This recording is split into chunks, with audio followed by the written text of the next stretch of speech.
10th, 1960, born to Joseph and Augustina Felmin. He was the fifth of 6 children. Born in the village of Rancho Quemado, he was afforded the most beautiful experience in country living. This is where his love for nature grew. Despite his defect, he was not restricted in any way. He was a welder, a straightener, a painter by profession. David loved gardening, from which he got some of the most beautiful produce. Now, you couldn't be a hospitalist and not like singing or not be able to sing. And so David was no exception. He loved to sing. And I remember one year we went caroling. It was the most beautiful experience I had, but I'll never do it again. David loved playing the organ. And most of us here would have heard him play at some time, special music, whether in church or in crusades, but he had this talent. He also loved to cook. And I think anybody who loves to cook loves to eat. They would have a healthy appetite. Those of you who know him knows he had a really healthy appetite. They would make a bake and a pot of stew, and you eat all of it. And that's no joke. But not 1 pound will be added to him. You know, there's a saying that goes, magnus is not weakness. That was David. He was very small, but he was very strong. Anyone who lives in the country know that every community must have a climber. David was that climber, especially for coconut trees. Trees that men will run from, David will run up like that, you know, like nothing. While a man working out a plant, how I go down the street, we drinking coconuts. Right? He was good like that. He was a simple man who loved a simple, beautiful life. A man faithful to his task and a beautiful model to follow. Very kind-hearted. I remember when Sister Ida passed and the house was turned over to him. I remember people like Rennie's lived with him for a little while. Even Pastor Clark spent some time there, for those of you who remember. David was very family-oriented. Now, I think every family has somebody who's like this, right? You hear somebody in the family, you're ready to go and find out. That was David. He would look up everybody. If you left the area, whether you go to a really remote place, he will find you. And believe me, he did find you. He heard that on Mama's side there was some family in Clark Road. David found himself there, and he found the Clark family. Right? You know, the story was told me. He heard Daisy Boza was sick, and he went to look for her. So he was relating this to his cousin Earl. And Earl said, you know she? He said, no, but she's family. And she's sick. Everybody needs to know, right? So he went to look for her. And part the conversation went like this. She was on the sick bed and wondering, she stressed out herself that she couldn't go on her. And he said, well, if you're dead and somebody else go her, she said, yeah, I'm dead yet. You know? So he always had a love for God and always saw the need for somebody to know about Jesus.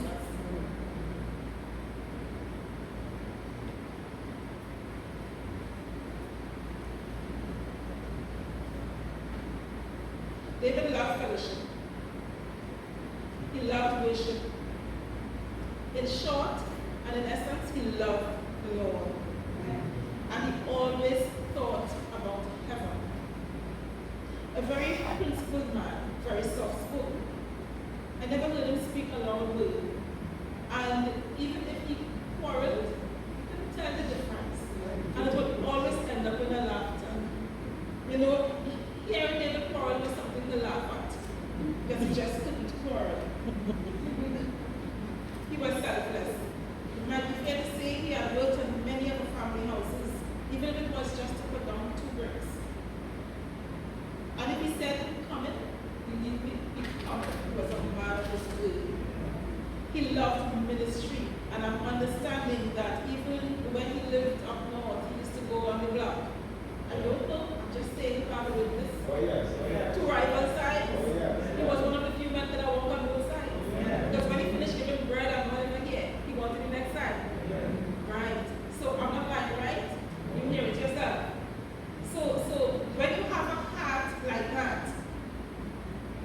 can only do what God puts in your heart to do. He loves to compliment the ladies. But that's all you will get, a compliment. But I knew he wanted to get married. And until one day, David Staffy, David Brooks, David Horsey, and for the nieces and nephews of the Tsar. All those names we affectionately call him. After David, it was selfless. A little over 20 years ago, David went to visit Uncle Patrick, his cousin, in Happy Valley, and Elva went to visit her sister, Auntie Phyllis. David spotted a lady inside and said, "Hello, who's that nice woman?" To which she replied, "That is my sister David." And he began to lay on the charm. Colleen said, David got scared all of a sudden. We not seen David at all. Well, a few weeks after the chance meeting between David and Elva, Colleen had to go by her aunt for the weekend. And when she came home, she said, "Mommy, you know who I see in Denmark?" David. In less than a year, she said, I was the chief bride to cousin David and Aunt Elva's wedding. David was the happiest man alive. David loved the country life and his life. His wife said he had always talked about, as a young man, how he rode the bush all day. So it was a pleasure for him to come down to Erie. Sweet grandchildren, he would see.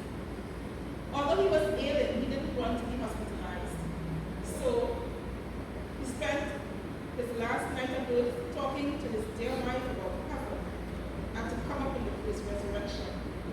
They went to sleep, and by morning he did not wake.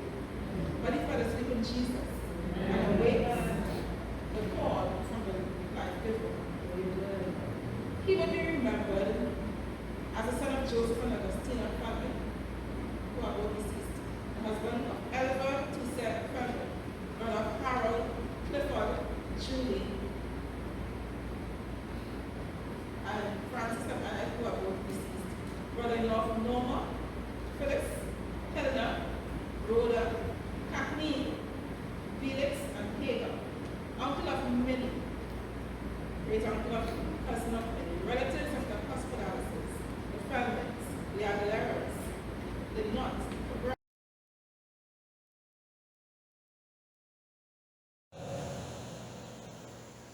for this message, my soul belongs to Jesus. I want to reflect, I was led to reflect on the life, death, and resurrection of Jesus Christ. For the child of God who dies, your experience is bound up in the life, death, and resurrection of Jesus Christ. Am I talking true now? Oh yes, oh yes, oh yes. The life of Christ. The life. We know that Jesus came to this earth for a purpose. He reminds us that the enemy of souls, he has come to steal, to kill, and to destroy. Yes. 2003, it was, like I'm told, you got married. It's the enemy's plan that from the time David laid eyes on Elva, that thing was to squash. He came to steal, to kill, and to destroy.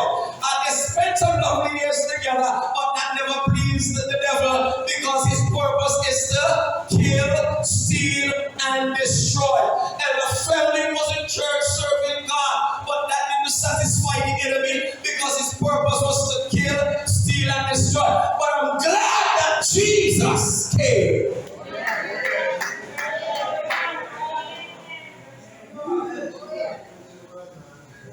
We don't have our heads in the sand. There is a reality that he hits us, and when he hits us hard. He has come to steal, kill, and destroy. But Jesus says, I am come that you would have life and have it more abundantly. Thanks be to Jesus. My soul belongs to Jesus. We thank God for the life of His Son, Jesus Christ, came so that even though we go in a box, in a grave, there is still life beyond the grave in Jesus. What do you say?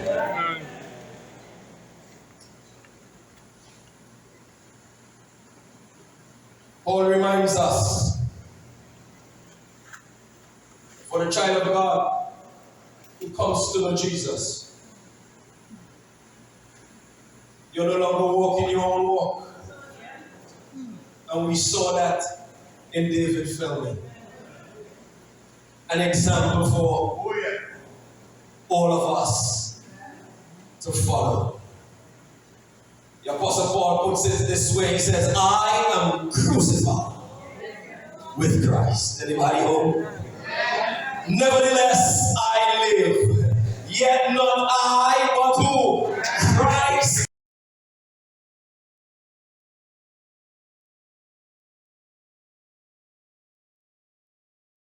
Stand fast for a world of lost sinners lost sin. So I'll cherish the old cross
till my trophies at last I